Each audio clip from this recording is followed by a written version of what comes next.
Hello and welcome to the Panel by Panel podcast here on Parallel Panels. If you are new to this podcast, the basic idea for the majority of episodes that we do is that I take a comic book storyline and do my best to explain it to my friend Aaron, who doesn't know anything about it, going into the episode. For this episode, which we're calling 10.5, it's kind of the end of a unofficial first series where we've done 10 books now. So we thought we would take that time to, I thought I would take this time to spring it on Aaron and make him put those 10 comic books into a tier list in a kind of first time reader's guide to if he was explaining to somebody what he's enjoyed so far and what people should pick up if they're new to comic books. I think this would be interesting if you've read them already yourself, hearing his take on them, having only read them. Well, he hasn't even properly read them. But yeah, I think it's an interesting listen. Let us know if you enjoy this idea, and we'll be back to doing regular comic books pretty soon. So without further ado, this is Aaron's tier list for episode 10.5.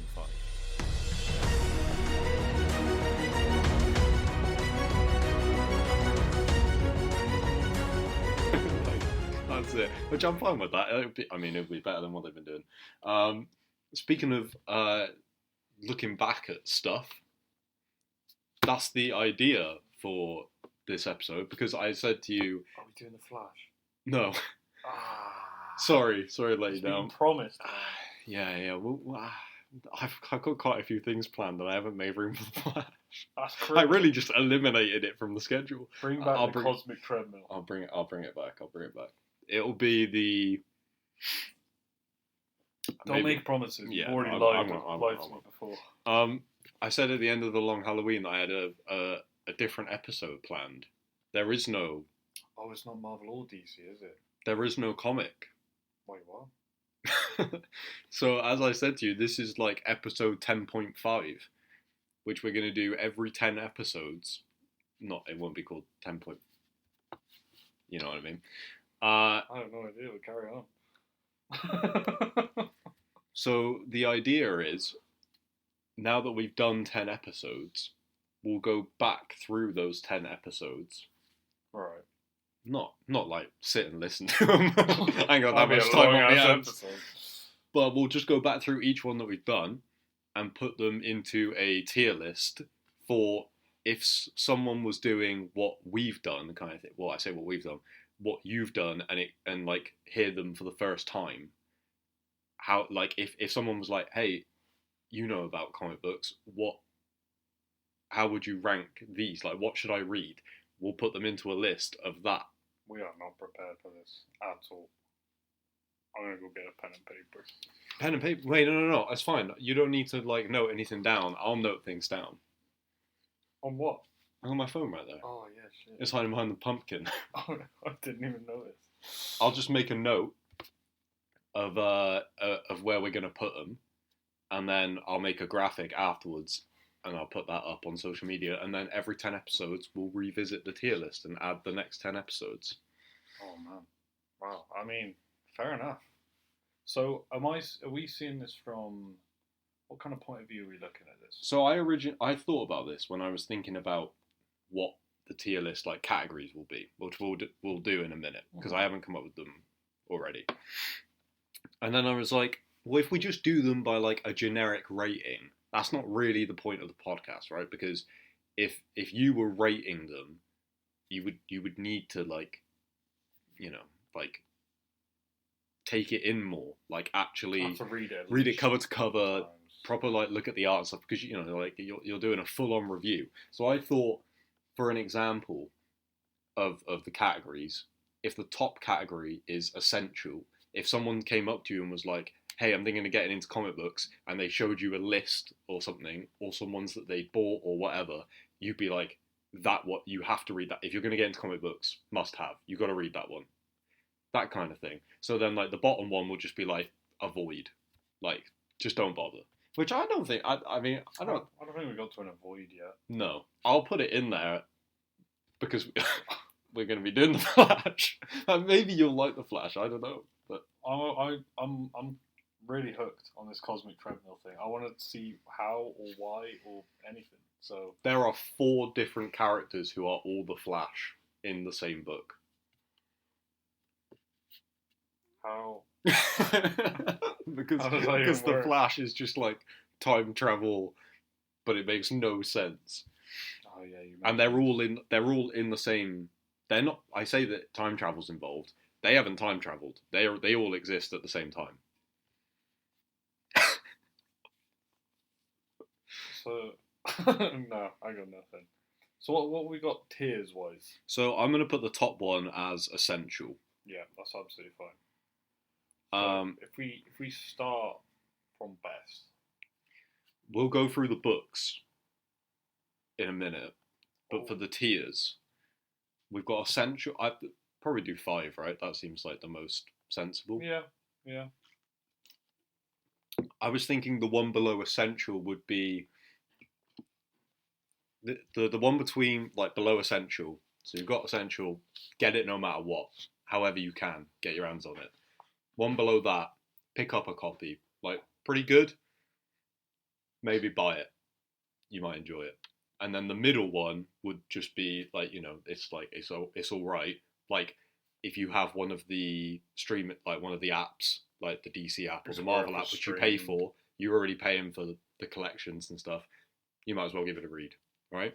That makes sense. So like the one below essential is, chuck some money on it because it's pretty good. So essential, good read, if you can.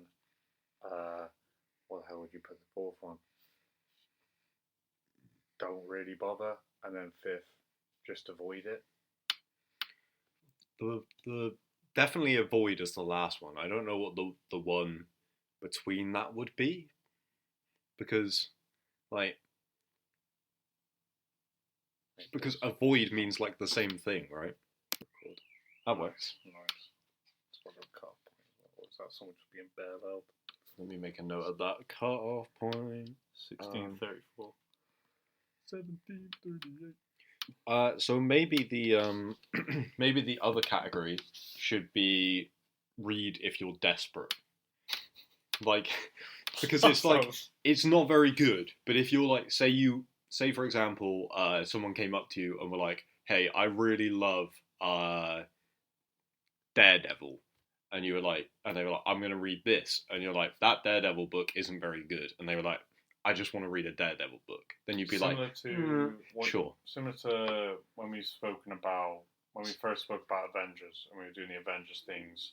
The little stories in between, most of the time they're just not great. Yeah.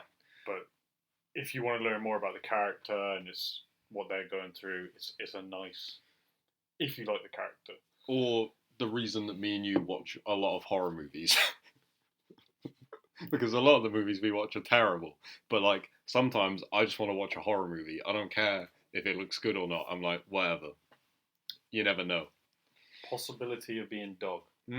Possibility of being dog is definitely the name of that category. I'm gonna. And then last is just avoid. Yeah. So I don't think we've hit an avoid. I really don't. I think. No, I mean, I think it would be tough for us to come across an avoid, unless there's something which is like I think is quite good and you hate for whatever reason. I don't know. Zombies definitely isn't an avoid. No. But it might be down the depth somewhere. Well, we'll go the opposite way that we actually did it. So we'll start with Long Halloween. Number 10. Number 10.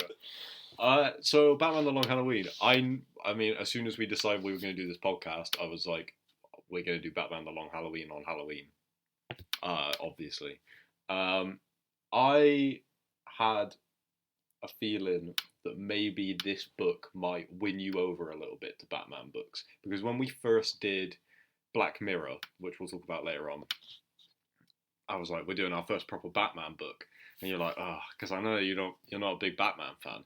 But I thought if there's one book that might win you over, apart from that, we'll do some stuff that's really dumb that you might like. But I was like, Long Halloween is like not dumb, just pretty good.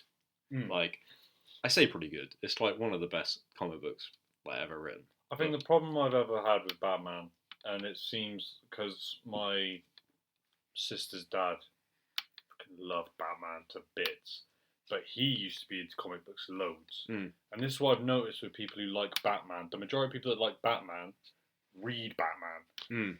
So I came at this at a standpoint going, I've never read a Batman comic. Batman Begins sucks.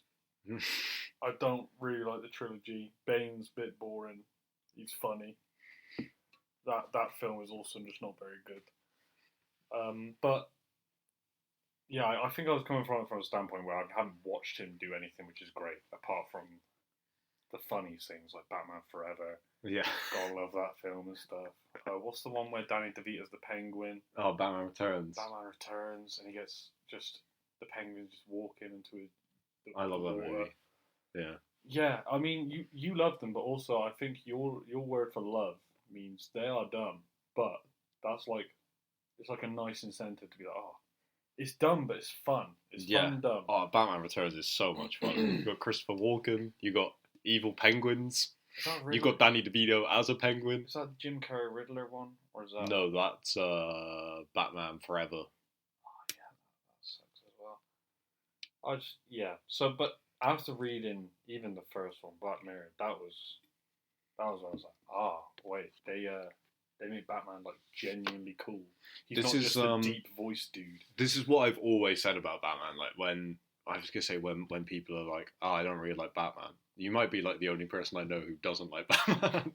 But this is what whenever talking about like comic books and stuff, like whatever you think of the character or whatever or the movies, Batman just has the best legacy of like good stories by good writers. Like it's as simple as that. It's why I own way more Batman comics than any other like character. Yeah, I mean, because how many have we done? 3? 3 Batman ones. If you count Killing Joke, we've done 3. 2 or 3, but even then, yeah, I count them more as a weirdly enough a Joker. Yeah. Comic. But yeah, those two, I don't even know why I would have hated Batman. Because I feel the problem with the films with Batman is he's just so goddamn boring. And I think that's why the Batman changed it. Because I was like, I don't know if you're winning anymore. Because he's getting his ass beat the majority of the time. Yeah. Whereas in the Batman trilogy that everyone bums over, you know he's the Batman and he's the Batman. And oh wow, he's got a funny voice. He's gonna win. Boring, man. Yeah. He bet like in the Batman. Does he really win? Kinda. Yeah. The Riddler goes to jail, but the city's fucked. Yeah. Like, so it's not like a typical Batman thing. Yeah. And then with the comics as well, he wins, but there are like things happen where he doesn't really 100% win like he does in the films. We will definitely get to doing some Batman stories that I'm not as keen on, where there are things that you cannot explain that happen, and the only kind of like the movies, like you're saying, like one of your big issues where it's like, yeah, but it's Batman. I know he's gonna win, whatever. There are a lot of Batman comics that are like that, where it's like, oh, there's something going wrong, and he'll figure it out by like an impossible means and come out unscathed, and everything's fine. And it's like, yeah, but you don't need to worry about why, because it's Batman. I think that's also my biggest problem with the majority of superhero films. Like, I think Ant-Man especially has this problem where Ant-Man's gonna win. He doesn't really go on a bad path. Yeah. I mean, you haven't watched Ant-Man and the Wasp, but he goes on a bad path. But you just like he's gonna beat the guy at the end. And I think that's why Endgame did so well. Because you went, oh, they just straight up lost, and it weren't even close. Yeah, I mean that's a trope that comic books also copy. Like, I guess the first time it's done like a film, though, right? Yeah, true. I guess so. It's kind of unavoidable, you know. Like it's like a TV show when it does well. It's like we obviously always talk about Game of Thrones and how great it was. When it started to get really big, they got to a point where they couldn't kill off big characters at random points anymore, because it's just not how TV works. You've got to have it on the season finale. You have to do it in a certain way. You just can't do what they were doing, where it's like in like the first couple of seasons, everyone felt like they could die whenever, so the stakes were so high. Because if a character was under threat you were like, I don't know whether they're going to live. Mm. And then after about 3 seasons, it got so predictable where you were like, I know he's not going to die. It's fine. I would right? say, I'd say by the 5th season, yeah, you were going, okay, that guy's. You know, some people are just going to be immune for that's probably for a fair, while. Because I mean, you have to remember the Red Wedding was on like an episode 6 or 7. Yeah, true. Yeah, that was probably the turning point. And so you're just like, oh, they killed off how many characters? Yeah. You've got 4 episodes of the season left. Going, what? How happy were because The Long Halloween is a pretty long, drawn out story to get to the conclusion. How happy were you with the end when you finally find out the killers? I think it's weird. I wouldn't put it to the tippy top. Mm. I just wouldn't put it on that. But I was satisfied, and it is like as I think I said at the start of it, where I was like, oh, is this the Harvey Dent Two-Face story? And you were like, no. And then it ends up, yeah, it is. And I'm like, that's cool as fuck. But yeah, the rest of there's a lot of things in that comic where you're just like, you could get rid of probably a quarter or half of this book, and you still have something decent. Do not get me wrong. Like, why is Scarecrow and the Mad Hatter in it? Why is Poison Ivy in it? The Joker's in it, but also kind of why you don't really do anything to the story.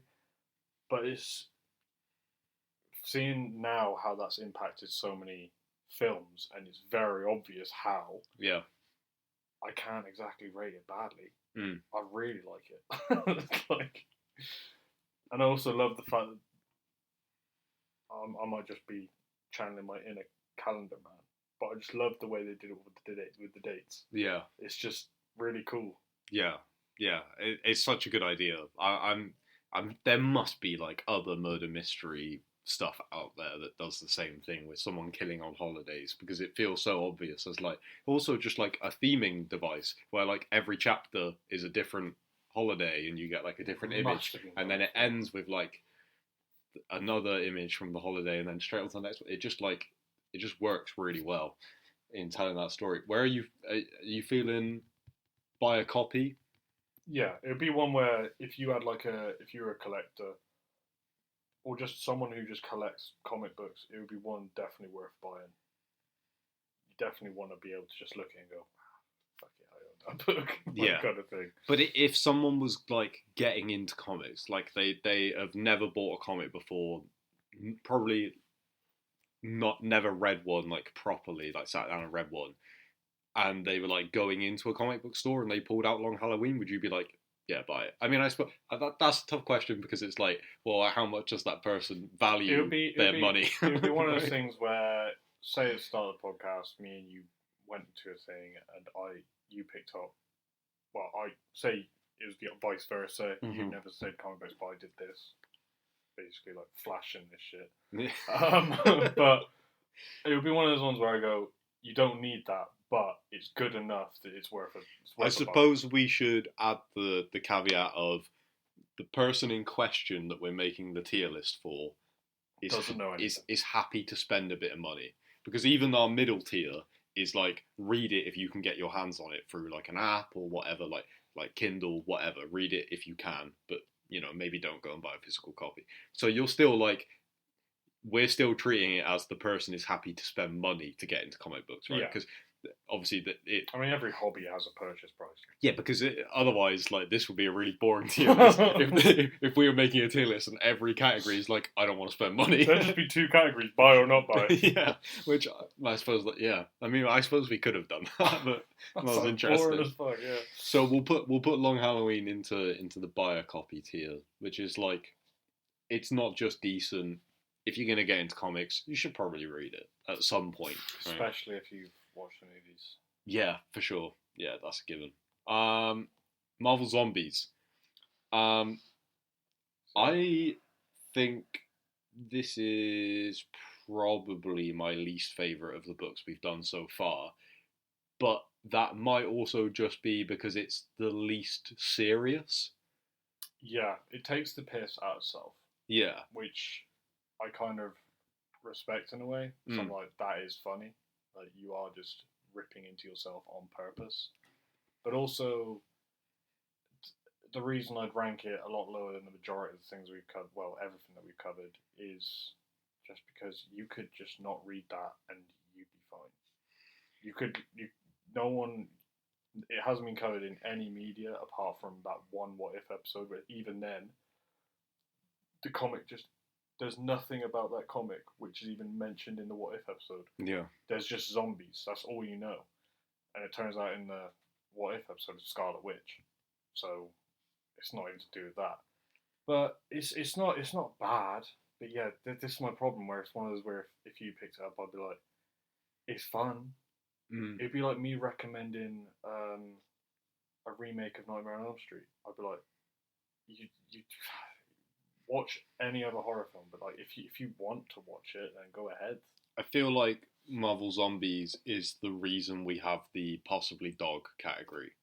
Because it's enjoyable if you're the right person for it, and if you're not, you will just not like it. I think we literally said on the podcast where we were like, it's one of those where it was obviously written by the guy who did the Walking Dead comics, so he purposely puts funny things in there for people who like more zombies or just horror related stuff. Where we'd laugh, but a stranger on the street might just be like, "Why are you laughing? That's fucked." Yeah. He's keeping Black Panther half alive. And whereas we go, "That's funny," he'd be like, "No, it's not very funny, is it?" Yeah. So yeah, I would have to put on the possibly dog. Man, it feels like we did this. It feels like the gap between Marvel Zombies and the book that we did before that is massive, because we recorded the book. So we did the first book of Sandman, Preludes and Nocturnes, before Marvel Zombies, but we recorded that episode early and then had to take weeks off because we were both either too busy or too ill. So I think there was like a 3-week gap in between recording those episodes, and it feels like we took a break for like ages to me. The other problem is that we have done the last, including this episode, probably in the last 1.5 weeks. We've done 3 episodes. Yeah, that's very true. So like, also adds to it. So again, yeah, it adds to the, wow, that was long ago. But Sandman was number 7 or 8, right? Yeah. Bloody hell. See, this is an awkward one. This is a very awkward My big question regarding Sandman, because you have to put it into context of it being the first book in a line of 11 in total, I think. I can't remember off the top of my head, but just the bit that we did, right? So you don't get any of the Corinthian stuff. How does the book ends with the it's death. The bit with death and the diner with John D, right? That's the one before the bit with death. Yeah. Would that alone like the Sandman Netflix series, because obviously that's why we did the book at that time, is because you just finished the Netflix series. If you only watched half of the season, this is a stupid question because you watched the second half. I'm going to do the opposite thing that I did for the Long Halloween, which is going, the Sandman, it seems like it's only going to have 1 season, so that's why I'm completely discounting it. Yeah, which is really unfortunate. It's fucking amazing, but Netflix be Netflix, you know. However, if I had read that and I hadn't watched Sandman, my idea would be, would I want the next issue? Yes. Yeah. Like, it starts asking questions where you're like, especially the death part, and I mean the John D part is just wild as well. Even when he kills John D, and you're like, oh, what the fuck? It's a world where you're like, I don't know what's going on. I genuinely am confused. Yeah. And what the hell is this God of Dreams doing? And how powerful is he compared to the rest of his brothers and sisters? Because they're mentioned in there, but you only know of death. You don't know anyone else yet. Yeah. Whereas obviously in the Netflix show, you get basically told all his brothers and sisters, like greed and lust and all that. So from that point, I'd be like, yeah, I'd buy another issue. However, I'd probably put it in mid-tier purely from a standpoint of if you were trying to get into comics, it's quite a deep thing to just chuck yourself into. Oh yeah, for sure. Just I've tried reading it a little bit, and I'm just like, I know what's happening here, but fuck, it's like written in a way where you just it's the Neil Gaiman. Yeah. It's how he writes. It's quite. It's not even like deep. It's just I suppose the difficult thing going forward with tier lists is as we start to do more Sandman, we're gonna have to consider the fact that if you're reading the second issue, the second book, you've read the first book, right? that would make sense. But then, Like, how does the tier system work? Because we can't say. I suppose we could. Look, for all we like know, saying, I mean, you've seen the Netflix series, so you know what happens in the Doll's House. It's incredible. But say it was really bad, which it obviously isn't. But obviously, if you hadn't watched the series, you wouldn't know that. You could say maybe pick up the first book, and then we could do the second book, and you don't like it, and you maybe stop reading. It's like watching a film. So Spider-Man 2, one of the best Spider-Man films ever created. Spider-Man 3. Yeah, maybe just skip it. Maybe just close it as a double. Can't skip no, it. you can't. You have to watch it. You gotta watch it. But for very different, for the Marvel Zombies reason, it's dog, but it's fun. Yeah, yeah, I think that's fair because you couldn't recommend Sandman to someone who's just got into comics. It's one of those things where predecessing it, if the story wise, yeah, you can kind of go along with it. Yeah. But how does it grip that story that was left and take it? Where does it take it? I think that's where it should be. I would add a little asterisk to that in that if the person had already read all the other books that we talked about in the first few episodes, then Sandman would move up because then you're like, oh, okay, you've experienced some comics. Well, then here's this, which is like nothing you've read in the previous 9 books that I got you to read. Say someone, I mean, we've mentioned it already, but everyone knows it's going to be on the top. The Killing Joke's going to be in like an S tier on the Southern Grove thing. Say someone read that and The Long Halloween, and then they went, oh, I picked up Sandman. I'd be like, you're probably going to like Sandman. You'll probably carry on liking Sandman. So yeah, that's where it'd go up. But we're talking an idiot like me. So, the book that we did after that, I feel like if there are people who listen to this podcast that really like Spider-Man, I'm very sorry because the first Spider-Man book we decided to do is like the least Spider-Man-y book I could have possibly picked, which is Kraven's Last Hunt. But that's also just like my tendencies with comics. I like stuff where they take characters and try and make it dark and like change it up. So it's like the darkest Spider-Man book out there. It's really cool, but yeah, he is the most forgettable Spider-Man villain. I don't think he is after Kraven's Last Hunt. Now I know his name. I can tell you Kraven now. Yeah. Going back to what was your top 5 Spider-Man villains, he ain't even in my top 15. Did he not go up at all because of Kraven's Last Hunt, where he's going to kill himself once he's captured Spider-Man? My problem with Kraven is he's just a hunter. I mean, yeah. Whereas that's it. There's nothing funny about it. He wears jungle attire out and about. I find that funny, but first you can't be Electro, especially comic book Electro. You can't beat that. I love him. And then you got people like Rhino. He's just a dude dressed as like a rhino. That's funny as shit. Shocker. He's just got shocky gloves, and he dresses like a piece of cheese. In a jacket. You can't beat that, man. Oh, Green Goblin, where he's like funny looking in the comics and the animated series. However, Kraven's Last Hunt is very dark. It's not dog. It's definitely not, and it's not something you should ever avoid. I'd put that mid tier. I'd put that in this. It's definitely worth a read, especially if you want to get into. But I think the argument is like, we're into more of the darker side of things. But I prefer seeing like a story where you see Kraven go down a hole. I mean, yeah, he kind of goes down a hole and then he shoots a hole, which is very sad. But yeah, I'd put that definitely mid. It's definitely worth a read. Yeah. The book that we did before that, again, something that if you were a comic book podcast that takes comic books serious, you would never do this as your first Superman episode of the podcast.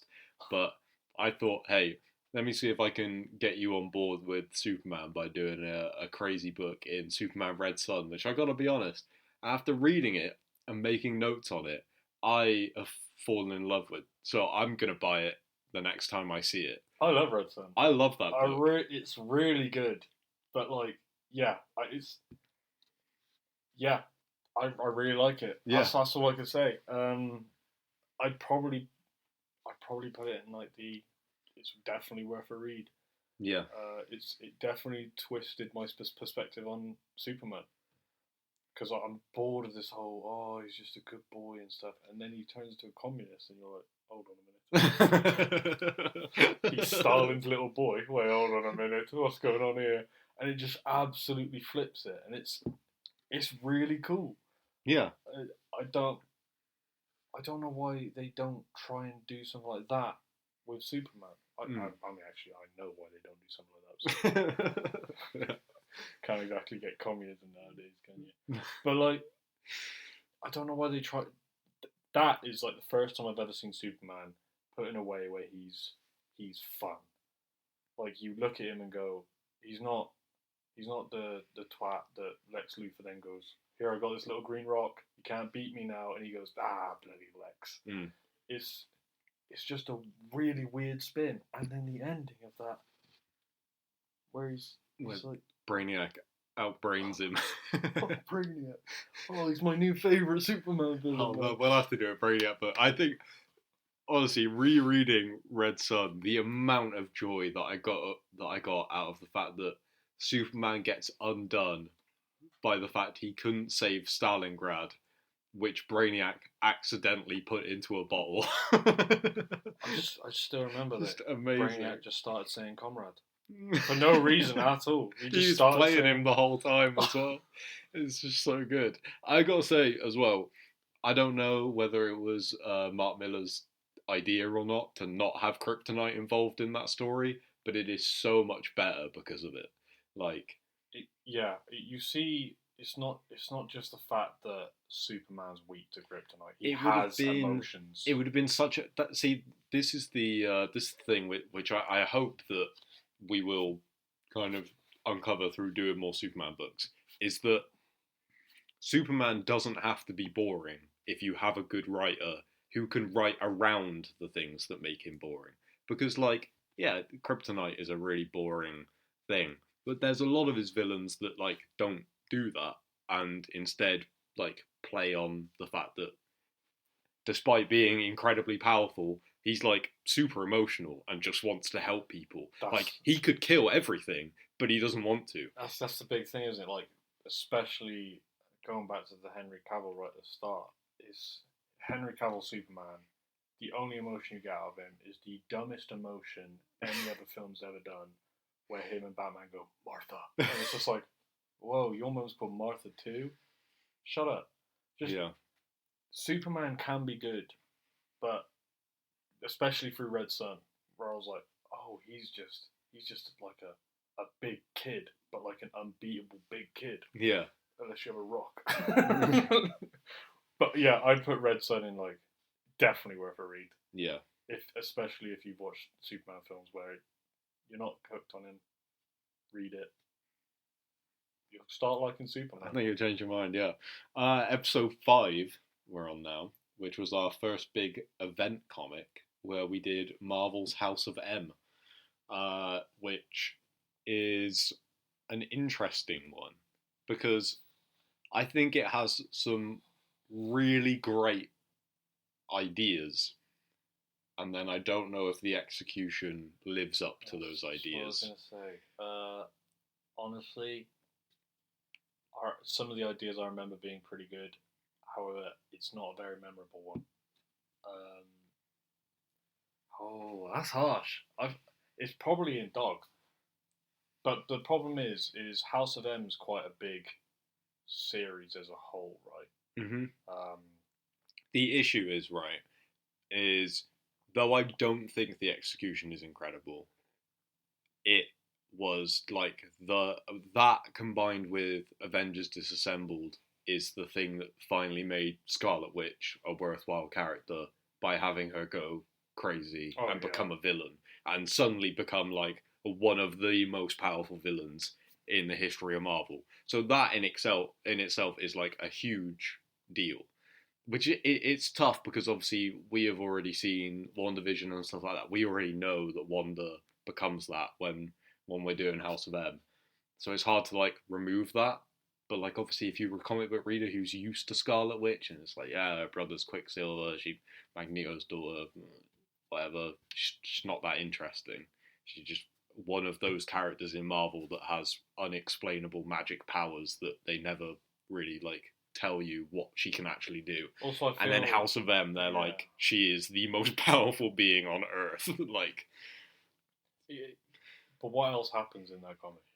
I really like the stuff where what she does, she doesn't just create a parallel universe where mutants are the dominant species. It's just the ideal. She gives people their dream, and then when they realize it's not their dream, it's like conflicting. Like Spider-Man is like the biggest example they use in the book because he's like, I've got my dream where I'm married to Gwen Stacy and we have a kid, but I know that she's dead. Like I know that she shouldn't be here and I shouldn't be. Like I love that stuff. Like that stuff's really good. My issue is Brian Michael Bendis, who wrote the book, is really good at planting those seeds, but he's not really that bothered about characters. He's like a big picture writer.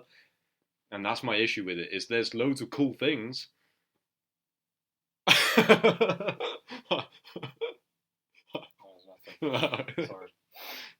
But they just don't, I don't feel like it ever, I feel like it could be better than it is. The reason I put it in the dog category is, I completely agree. Scarlet Witch turns into a badass.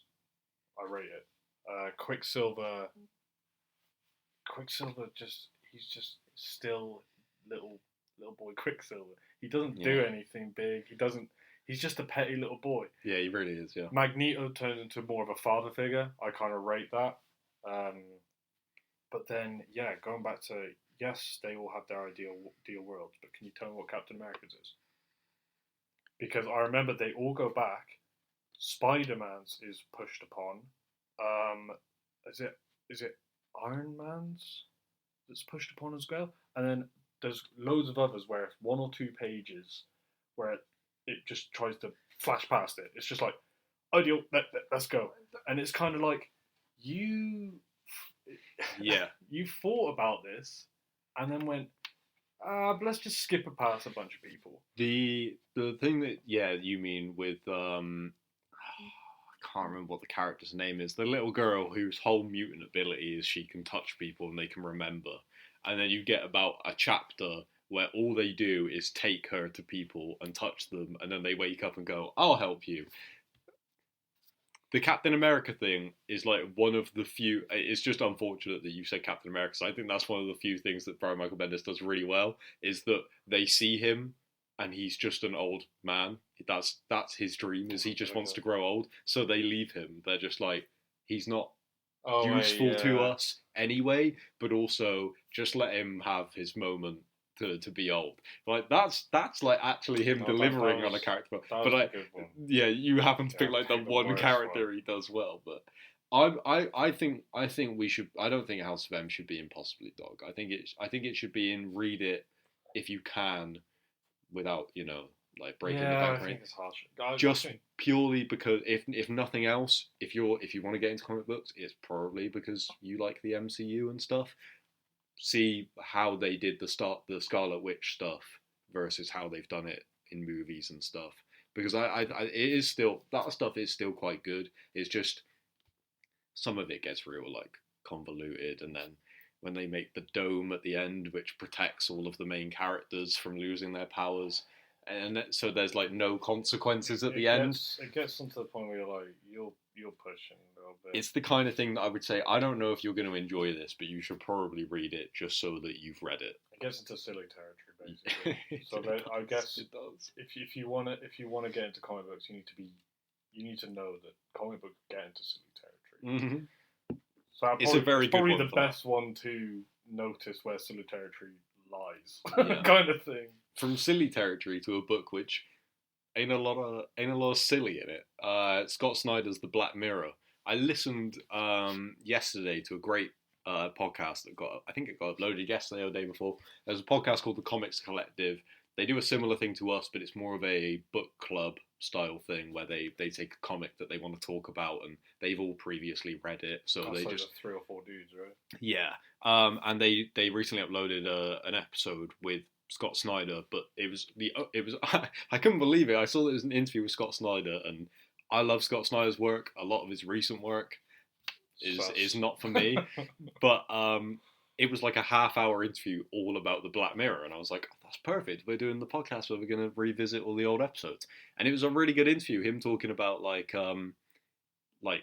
getting a contract with DC, and then like the first thing that they offered him was that, because at the time Grant Morrison was writing the main Batman stuff, so they were like, do you want to do a Detective Comics thing with Dick Grayson? And like he spoke about the parallels between him and Dick Grayson in the fact that they're both taking over jobs that they've been preparing for their whole life, and yet they're not ready for at all, and stuff like that. Like, it was a really, really good interview that it brought up a bunch of themes of the Black Mirror that I've never even considered. So if you'd like the Black Mirror, go check out that. But I think the Black Mirror is really good. Definitely. It's definitely... The issue that I have with it that you shared is that it is 2 books in one, and that the first bit with the collector and his auctions is a pretty cool idea that kind of gets cut short, and then you get all the Jim Gordon Jr. stuff with him trying to turn babies crazy. It's definitely one of those where, the second half of that book is insane. It's really, really good. But that first half, it didn't ruin it for me, but I was kind of like, oh, I really like this collector, and then it just goes, he's about, and then stops, and you go, oh, why? Yeah. It's like being left on a cliffhanger, but that cliffhanger is never ending. Yeah, as you said, they haven't really done anything with the collector ever again. Yeah, one of the things that Scott Snyder said in the interview that I thought was interesting is that it kind of seemed like he wanted to do more with that. But his whole idea for the collector was never necessarily to be a big grand villain or anything. He just wanted to show how dark Gotham is and kind of bring it back to it being a scary place, which it kind of loses a bit before he took over. And I don't know. It just, that sounds more like an excuse. Don't get me wrong, like, because the problem is you go into that second half, and he does the exact same thing. He did talk about that. You then literally go, oh, no, Gotham's horrible. Yeah.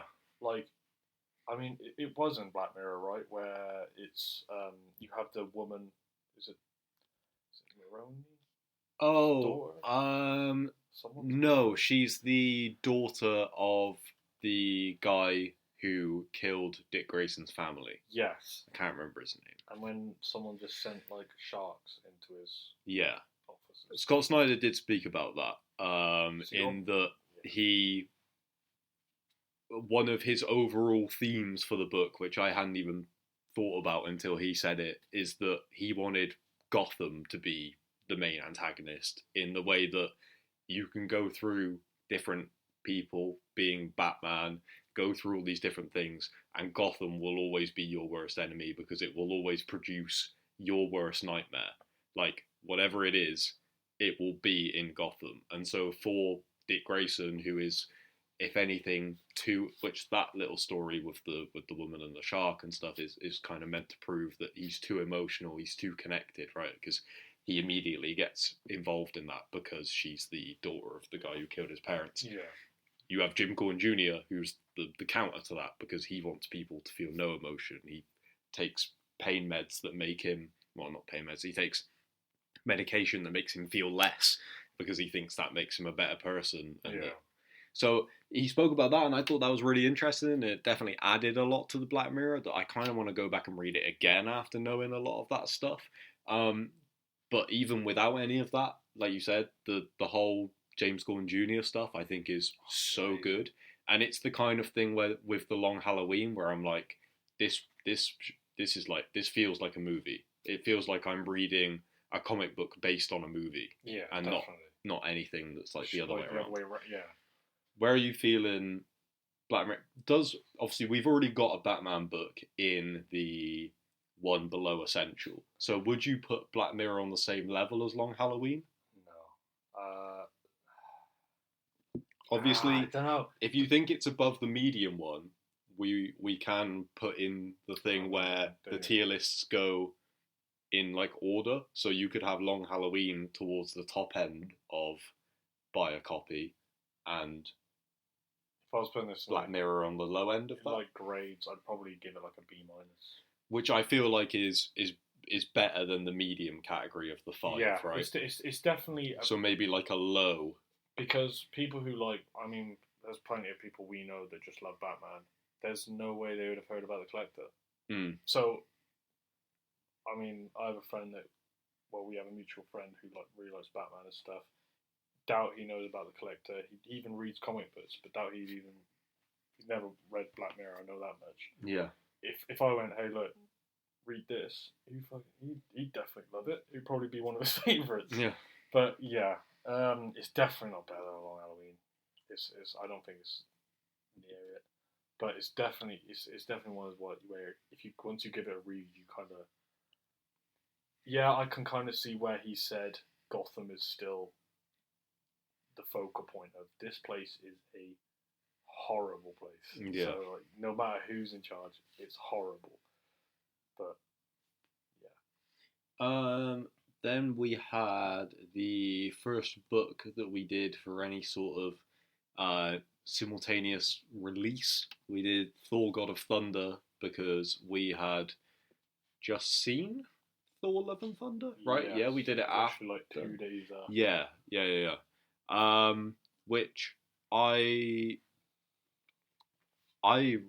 can like when we did the podcast, right? To go back to that, we said about how we had only watched Thor: Love and Thunder a few days ago, and it already felt kind of forgettable.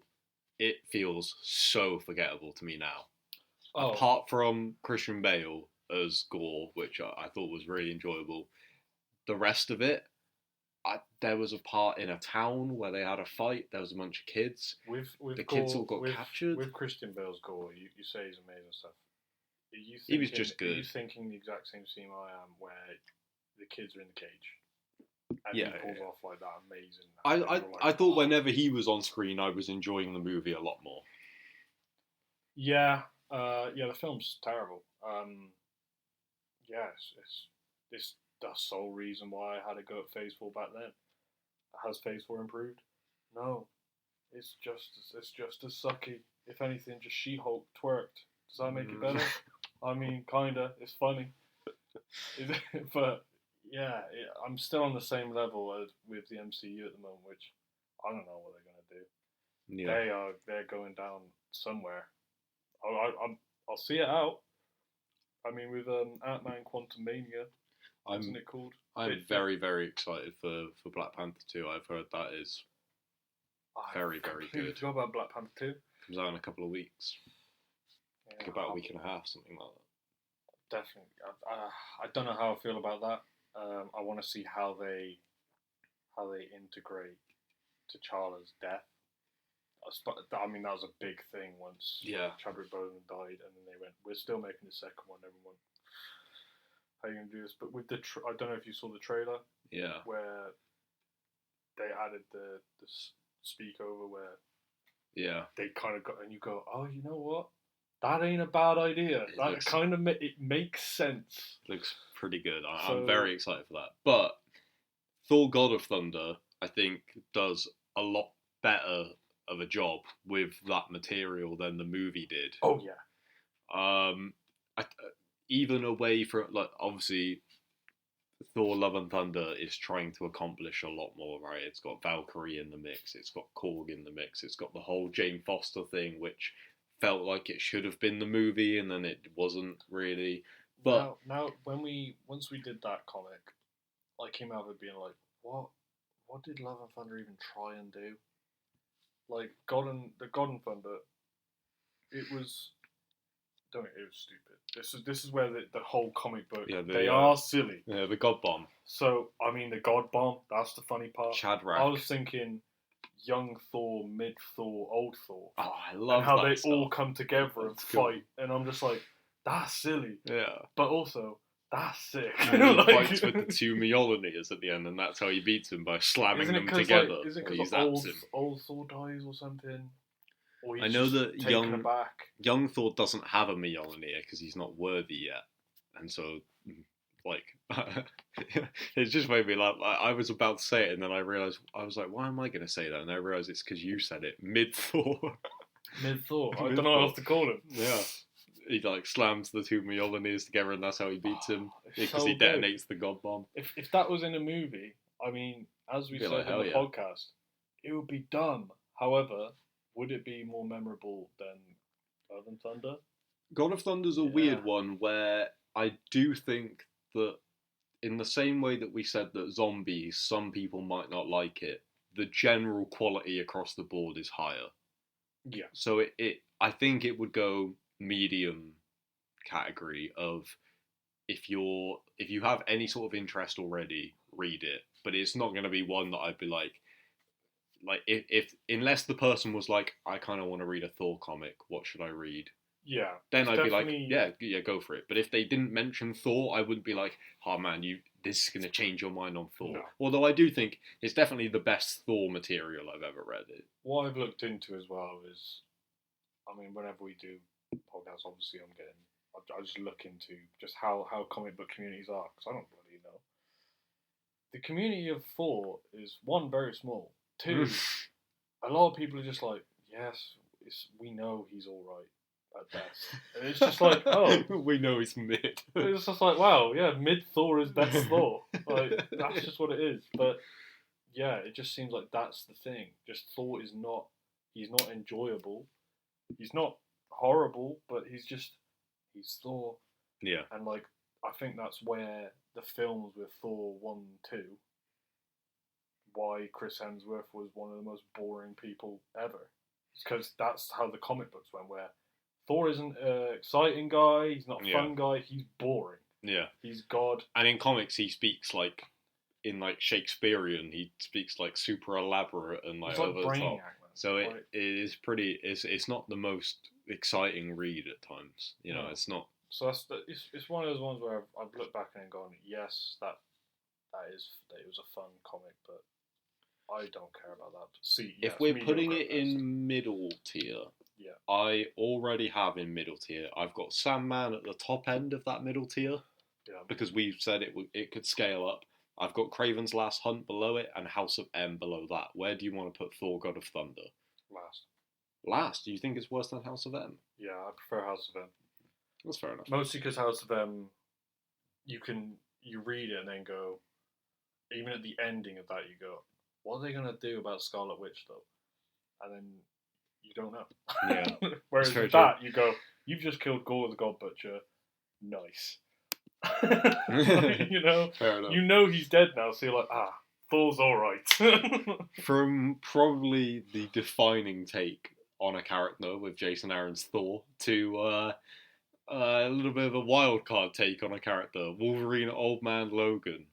Oh, wow, yeah. The first ever Marvel book that we did, which again, if there's people who are like diehard Marvel Comics fans, I'm sorry for picking that one first, because they were probably like, you picked like the weirdest one to do first. But I thought that Old Man Logan would be a great little switch up to be like, well, if you think you know Marvel comic books, here's this insane book. Young Woman Jake, yeah. Young Woman Jake. I forgot about that. Old Man Logan was a trip. That's all I can say about that. How did you even explain that book to someone? Like, It's really well done. The art in it is insane. But the story of it, you're just kind of like going, wow. For the entire time. It starts as like a road trip between Logan and Hawkeye, and you're like, okay, I think I know where this might be going, and then towards the end it goes insane. What do you mean? Do you not like the Hulk inbred family situation?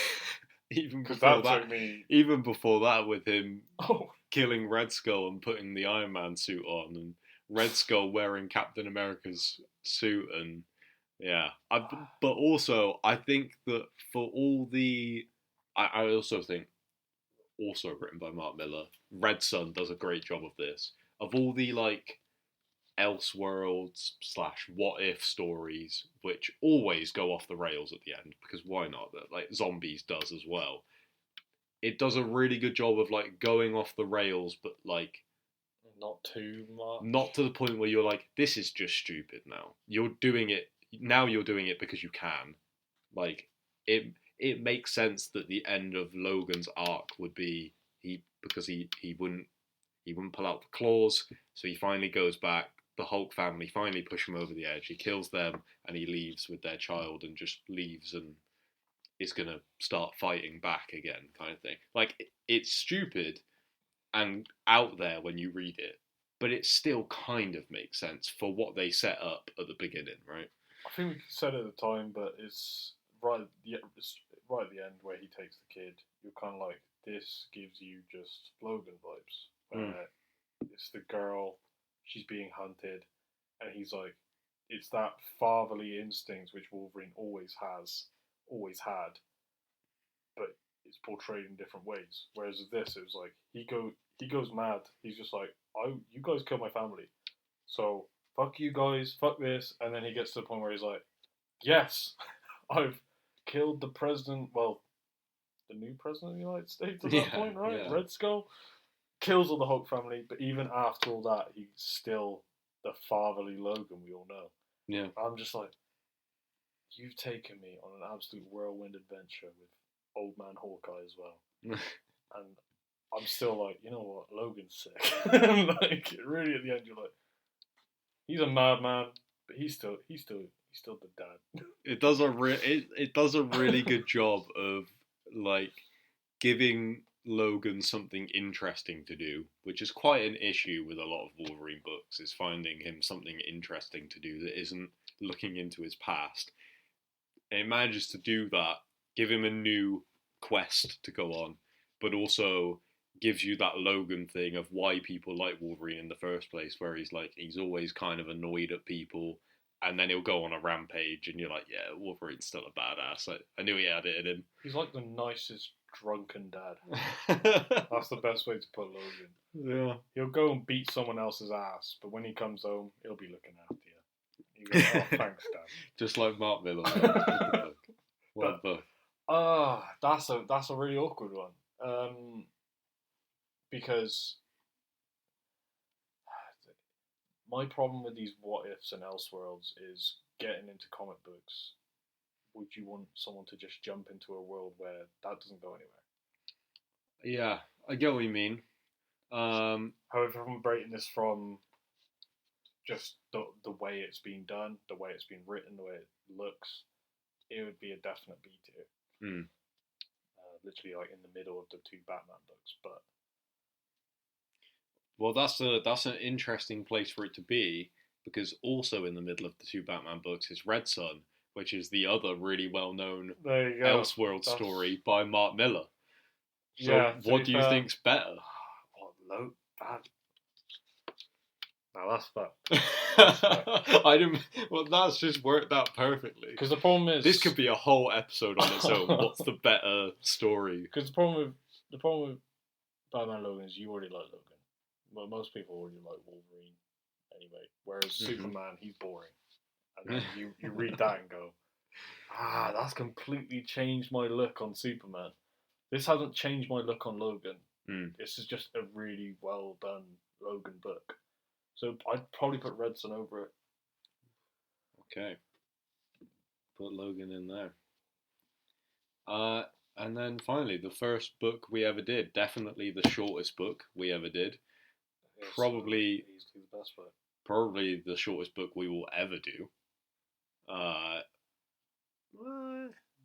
Maybe. I don't. Craven's Last Hunt is actually like really short. It is quite short, but Killing Joke's shorter. Killing Joke is very short. I don't know what to say about the Killing Joke. I feel like we said it all in the first episode. Yeah, it's really boring. There's sorry, it is just really fucking well done. It's a whole spook. Like, you go into Joker's past, and it's really interesting and really good. Yeah. Or what else do you say? There's nothing I would change. There's not one thing about that where you go, oh, this is slowing down a bit. No, it's short enough where every single page you're reading, you're learning something of the story. Yeah. Compared to, and I'll go back to House of M, there are pages in that book where you go, yeah, you could probably skip this.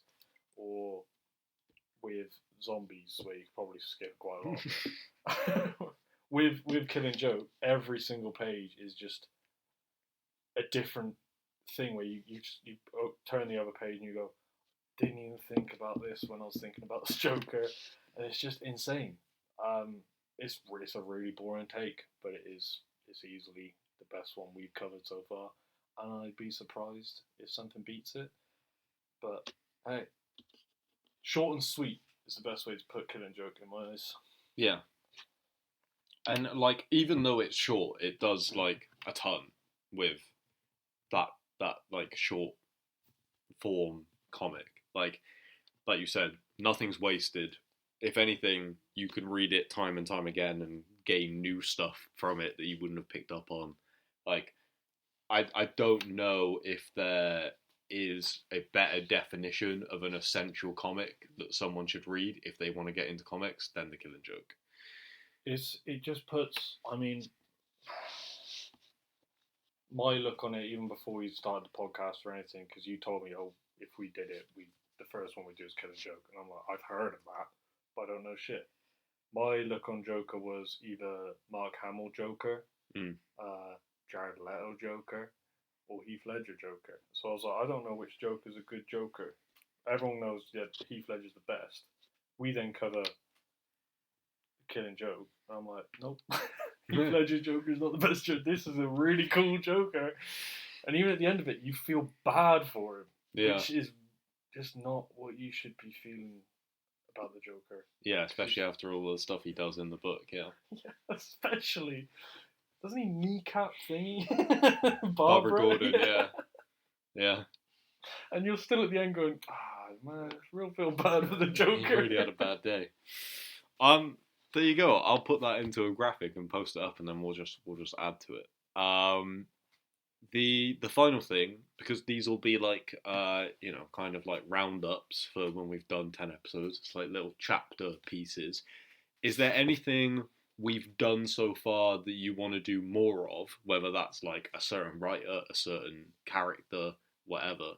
And is there anything we haven't touched yet that you're like, I want to get to that? Haven't touched. I mean, just going to beat a dead horse here, but Flash. I'm not letting I can't believe I got you excited for the Flash thing with the cosmic treadmill. You got me with the cosmic treadmill. I thought that would really ruin it. I'm really hooked on the cosmic treadmill. I want to see how that looks. It looks like a treadmill. There's nothing else to it. I'm sorry to ruin that for you. That's really put me off now. You know, like a treadmill now where it has like little buttons on it and stuff. That's the cosmic treadmill. It looks like a modern day treadmill. Does it have like different buttons? But it was created in like the 80s and stuff. So to them that looks quite futuristic, I guess. I guess so. But that's really put me off now. I want to do like an actual Spider-Man one. Yeah. As much you're as probably right. That Spider-Man it's the exact same with Killing Joke. It didn't feel like a Spider-Man comic. It felt like a Craven comic. Yeah. So I want to do one of the Spider-Man ones. Maybe one of the Sinister Six. Because there's not any one of those Sinister Six. I don't know. One of the best known Spider-Man books is written and drawn by the team behind The Long Halloween, Jeff Loeb and Tim Sale. Spider-Man Blue, which is like a really famous thing. That might be a thing for a certain series, because Jeff Loeb and Tim Sale did a bunch of Marvel books together, and they're all called the character's name and then a colour, and the colour somehow relates to the book. So I think there's like Daredevil Yellow and stuff like that. I can't remember how it relates, but it does relate. Daredevil does wear yellow quite a lot. That's what I got confused about in She-Hulk. Yeah. Sorry, he appears in She-Hulk. I think people know that. I think the majority of people haven't watched She-Hulk. I haven't watched She-Hulk. I watched that until the twerking. Yeah. That's fair enough. Give up after that. But yeah, no, we'll do a proper Spider-Man book. That should be. There's a. You'll already know what this is from the clue, but maybe other people, like people listening to this, won't, because me and you have spoken about this like when we're not recorded. Our next episode will be Spider-Man themed, but it is not a Spider-Man comic. Is that an Electro book? Hell yeah, brother. The other thing I want to possibly cover is one of the not so big DC heroes. Okay. Like maybe a Green Lantern one. Well, Green Lantern, there's some good stuff for. The only issue is I've been avoiding the Green Lantern stuff because the Green Lantern stuff I know really well. I like big DC events, so maybe we could do it because we haven't done a DC event yet. Is there a Martian Manhunter comic? I mean, there'll be Martian Manhunter comics. I just don't know what they are. We've only met him once, and I'm quite fuming about it. The first thing that popped into my mind when you said that, I can't imagine this is a character you have much love for, but Kevin Smith wrote a run on Green Arrow, which maybe could be interesting to check out. I've had it saved on my list of stuff to get round to for quite a while. I watched quite a lot of the series up until where he fights. He's in like this. What's Ra's al Ghul's like school place? Oh, the League of Assassins. Yeah, where. I mean, I'd say spoiler, but this came out like 10 years ago. There's like an insane amount of seasons of Arrow. I think he gets killed, but he gets chucked into the Lazarus Pit. Yeah, this really dumb thing in the DC universe where people just come back alive. Yeah, happens a lot. Which it's like Dragon Ball at that point, where you just collect the Dragon Balls and go, "Can we wish this guy to come alive in a big Dragon Ball?" It's the point that I'm sure you will agree with more than anyone I know, because I know that your opinions on Liam Neeson's character in Batman Begins, but Ra's al Ghul is one hell of a plot device when they need him, and they're like, we got to kill this character, but we don't actually want to kill him. Where's that Lazarus Pit at, baby? Let's go. Bring him back. Ra's al Ghul, can we borrow this? And he goes, I'm Liam Neeson. And everyone goes. And then he wants to use the train system. We're not making another Taken film. You're done. And then he goes and cries. Yeah, you can use the Lazarus Pit. Just second door on the left. Alright, so that's a good Marvel recommendation and a good DC recommendation. We've got those two. I've got some things lined up that aren't Marvel or DC. These are the ones which I'm quite interested in. Because what you might do? I've heard there's like some horror-y ones, which, I mean, me and you like horror stuff, so absolutely fine. There's like horror ones called like The Cross or something like that, where it's about a cult, little bits like that. But other ones apart from that, I have no idea what you've got planned. Yeah, I think that there's, I recently bought 2 books, like physical books, that I know that if I said to you, we're doing these, you'd be like, that's sick. Because I know that you're a fan of these things. So I don't know how we're going to do it. I don't know whether maybe we should start doing a Marvel episode, a DC episode, and a non-Marvel DC episode or something like that. But I don't know. We'll see. Go crazy. We'll see how it goes. Maybe we'll just do a bunch of non-Marvel DC ones in a row and, take a little bit of a break. Last question I have for you before we end this podcast is... Is it about The Flash? No, this one's not about The Flash. Are there any Christmas comics? And will we have any Christmas-themed ones? I know it's November. I know some people are going to be fuming that I've asked. But, There's there's definitely comics that take place during Christmas, Is there like The Long Halloween. Is there a Star Wars holiday comic? I bet there probably is. I bloody hope so. We should cover that. You know what? I'll look into that. Do a Christmas theme. We're gonna end up doing that for The Long Halloween. We're doing a themed holiday for like everyone.